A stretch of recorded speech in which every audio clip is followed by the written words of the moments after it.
네, 안녕하세요. 반갑습니다. 자, 드디어 나왔습니다. 시그마에서 미러리스 전용 70200 렌즈가 드디어 출시를 했습니다. 정식 명칭은 시그마 70200 f2.8 DGDN 스포츠라는 렌즈인데, 그 예전에 제가 DSLR용으로 나왔던 70200 스포츠를 사용을 해봤었거든요. 그때 리뷰도 만들어서 올리고 그랬었는데, 얘를 딱 오픈을 해보니까 어떤 것이 보였냐. 일단 기존에 비해서는 상당히 많이 작아졌어요. 그리고 무게도 역시 마찬가지로 확실히 많이 가벼워졌다는 것을 확인할 수가 있습니다. 그러면 이제 하나씩 살펴보기로 할 건데, 앞쪽에는 이렇게 후드가 위치를 하고 있습니다. 원래 이렇게 원통용 후드 같은 경우는 70200 중에서 f4.0에 보통 이렇게 원통용 후드를 채용하는 경우가 많았었거든요.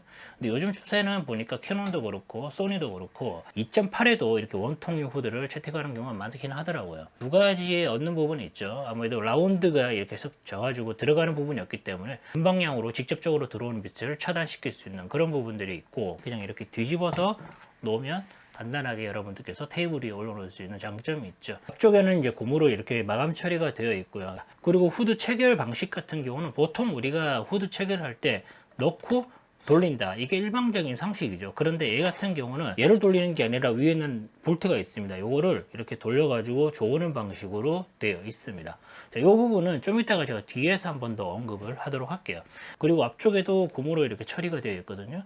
이런 렌즈는 저도 처음 보는데, 이게 이런 식으로 처리가 되게 되면 어떤 장점이 있냐면은, 후드를 사용하지 않고 촬영을 할 때라든지 뭐 그럴 때 얘가 어디에 딱 부딪히게 되면은 여기가 딱 찍혀가지고 뭐 아니면 부러지거나 막 기스가 나거나 그런 경우 있잖아요. 근데 그걸 좀 방지하기 위해서 앞쪽을 이렇게 고무로 처리해 놓은 게 아닌가. 이건 뭐 제 추측입니다. 어쨌든 간에. 그리고 뒤쪽을 보게 되면 줌링이 이렇게 있습니다.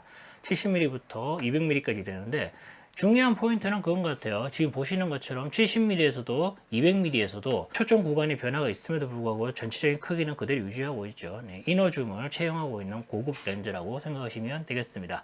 자, 그리고 뒤쪽으로 보시게 되면 이쪽에는 커스텀 버튼이 하나, 둘, 3개 이렇게 있어요.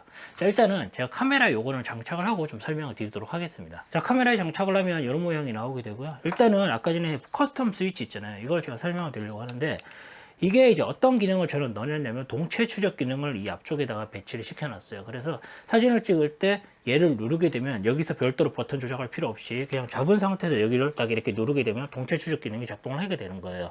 그래서 여러분들께서 카메라에서 이거는 여러분이 원하는 버튼을 할당할 수가 있는데, 중요한 부분은 뭐냐면은 버튼이 3개가 있어요. 그런데 각 버튼마다 다른 것을 할당할 수 있는 게 아니라 오로지 기능을 하나만 설정할 수 있다는 거죠. 그러니까 각각의 버튼이 전부 하나의 기능으로만 작동을 하게 됩니다. 이걸 이렇게 3개를 만들어 놓은 이유는 분명하죠. 왜 그러냐? 첫 번째, 가로 사진 찍을 때는 여기 엄지손가락으로 이렇게 눌러라 이거고요. 그리고 세로 사진 중에서 위로 들고 찍으시는 분들 있죠. 이런 경우는 여기를 이렇게 누르면 되겠고, 그리고 아래쪽으로 이렇게 내려서 세로 사진 찍는 분도 있잖아요. 이런 분들 같은 경우는 아래쪽에 있는 버튼으로 손이 자연스럽게 이렇게 가게 되겠죠. 그래서 잡는 위치에 따라서 버튼이 손이 가게끔 이렇게 만들어 놓다 보니까 3개가 이렇게 들어간 것을 확인할 수가 있습니다. 시그마에서 기본적으로 들어갈 수 있는 고급 기술은 현재 다 때려 박은 그런 렌즈라고 보시면 될 것 같아요. 자, 그리고 나서 후면부를 보시게 되면 이제 포커스 링이 이렇게 있고요. 그 뒤에는 조리개 링이 이렇게 위치를 하고 있습니다. 그리고 이제 포커스 AF, MF 스위치가 있고요. 그 다음에 포커스 리미트 스위치, 이거는 초점 구간을 설정하는 스위치인데 은근히 많이 사용되죠. 그 다음에 OS, 제 개인적인 견해로는 135mm가 넘어가는 렌즈들은 손떨림 보정 기능이 있어야 돼요. 이게 없게 되면은 미세하게 흔들려 가지고 사실 못 쓰는 경우 정말 많거든요. 그런 경우 진짜 짜증나는데, 그런 경우를 대비하기 위해서라도 기본적으로 렌즈에 손떨림 보정이 있는 것은 좋습니다. 기본적으로 얘 같은 경우는 7스탑에서 뭐 8스탑 이 정도 보정한다고 하긴 하는데, 사실 그렇게 디테일하게 제가 검증하긴 그렇고, 제가 사용을 해보니까 손떨림 보정을 끈 거랑 그리고 손떨림 보정을 켠 거랑은 확실한 차이를 실제로 보여주고 있기 때문에, 그렇기 때문에 이 렌즈 같은 경우는 손떨림 보정 기능에 대해서 조금 도움을 많이 받을 수 있는 그런 렌즈라고 보시면 될 것 같아요. 그리고 OS 2단계가 있죠. 2단계라고 말하기는 좀 그런데 2번 있는데, 2번 같은 경우는 여러분들께서 이제 패닝샷을 이렇게 쫙 할 때 그때 사용하시는 OS 기능이라고 생각하시면 되겠고, 확실히 필드용 렌즈답게 외관에 모든 것이 다 튀어나와 있는 것을 확인할 수가 있습니다.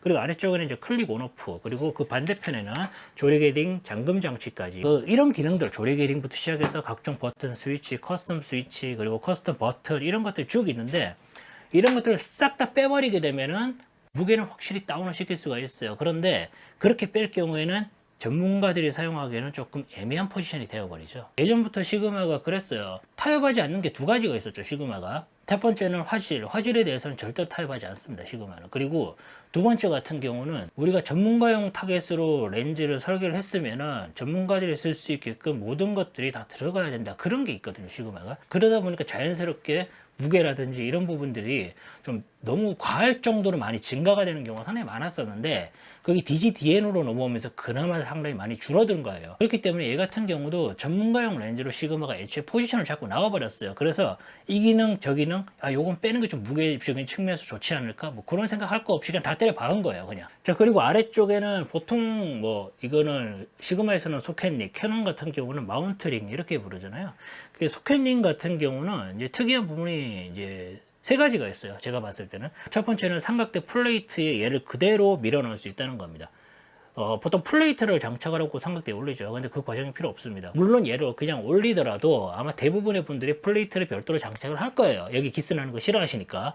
그렇기 때문에 제가 봤을 때는 그래요. 그냥 정말 멀리까지 출사를 갔는데 실수로 플레이트를 안 들고 왔다, 그런 경우에는 여기 있는 플레이트를 이용해 가지고 응급처치가 된다는 점, 그런 부분들을 여러분들께서 좀 참고하시면 될 것 같고, 그리고 이제 마운트링 각도를 조절할 수가 있는데 얘를 풀어 가지고 돌려보면 이렇게 90도 단위로 딱딱 걸리게끔 해놨어요. 그래서 가로 사진을 찍을 때랑 세로 사진을 찍을 때 이렇게 각도 조절을 좀 쉽게 하기 위해서 이렇게 만들어 놨다 라고 생각하시면 될 것 같고, 그래서 소켓 부분은 또 역시 마찬가지로 전문가용 포토그래퍼를 위해서 완전히 타겟을 잡고 하나하나 설계가 됐다는 점이죠. 자, 그런데 한 가지 아쉬운 점이 있긴 있어요. 지금 보시게 되면 소켓 하단에 이어 있는 요거 삼각대에 바로 연결하는 부분이죠. 이 부분이 내가 해체를 하려고 그러면 렌치를 들고 와서 풀어야 된답니다. 저 같은 경우는 보통 이걸 해체를 하지 않고 이렇게 올려서 예전부터 70-200 렌즈를 쓸 때는 그냥 사용을 했었거든요. 그래서 뭐 저 같은 사람들한테 크게 불편함을 줄 수 있는 그런 부분은 아닌데, 다른 렌즈들이 보여주는 그런 소켓을 제거하는 방식보다는 상당히 불편한 방식으로 이제 되어 있는 것은 사실입니다. 그리고 후드를 장착하게 되면 이런 식의 현재 디자인이 나오게 됩니다. 소니 카메라 기준으로 말이죠. 렌즈에서 보여주는 그런 포스, 그거는 확실히 70-200 그만의 그런 존재감을 확실히 보여주고 있는 그런 렌즈라고 보시면 될 것 같아요. 자, 그러면 이제 사진을 보면서 여러분들에게 전반적인 이 렌즈의 성능에 대해서 좀 살펴보는 시간을 갖도록 하겠습니다.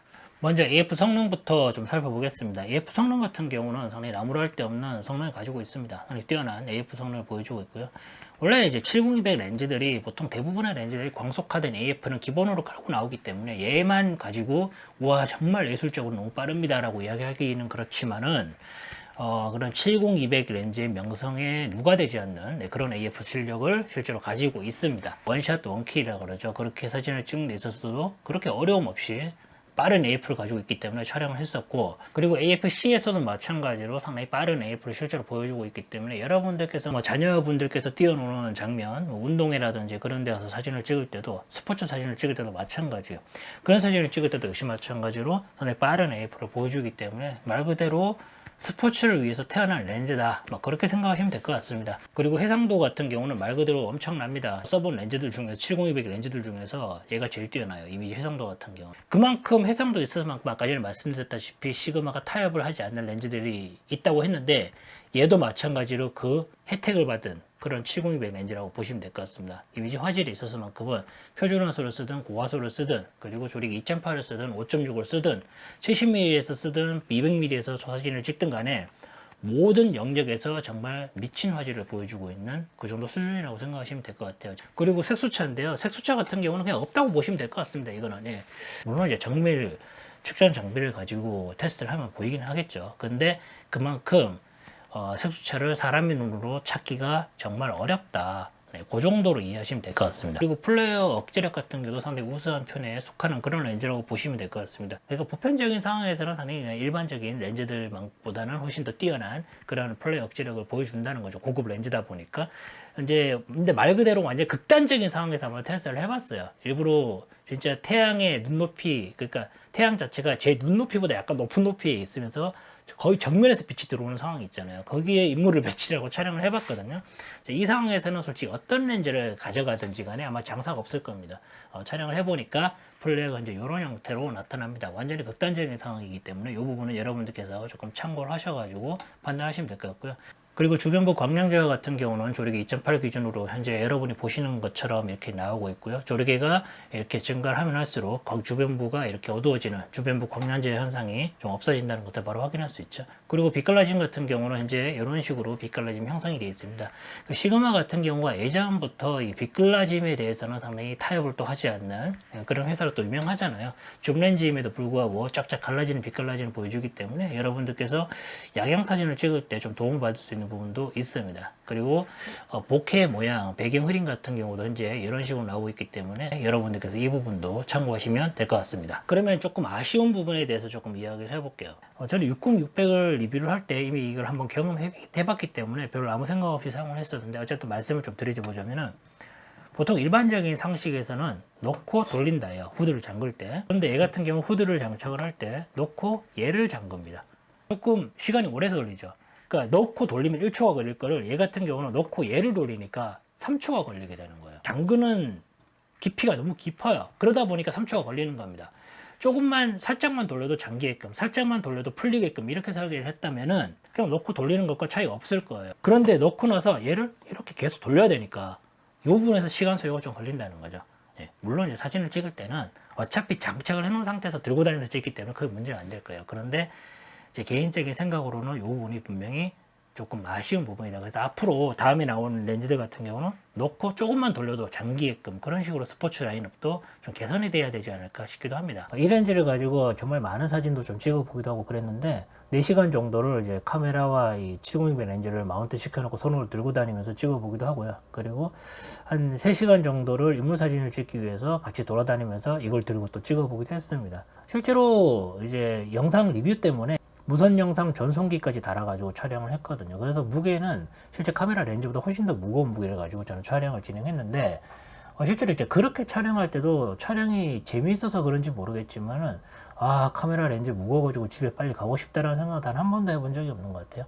많은 분들께서 좀 우려하시는 부분, 고민하시는 부분들이 일단 기본적으로 이 렌즈의 무게가 다른 렌즈들에 비해서 조금 무겁다라는 부분에서 좀 고민을 좀 하시는 분들이 분명히 있을 겁니다. 실제로 한 4시간, 5시간 정도 촬영하는 데 있어서는 체력적인 부담을 느끼는 경우는 거의 없었습니다. 그렇기 때문에 이 부분 참고하셔가지고 여러분들께서 이 렌즈를 선택할 때 조금 무게적인 부분 한번 고민해보면 좋을 것 같긴 해요. 물론 이제 가벼우면은 아무래도 효율성 부분에서는 월등히 좋을 수밖에 없겠죠.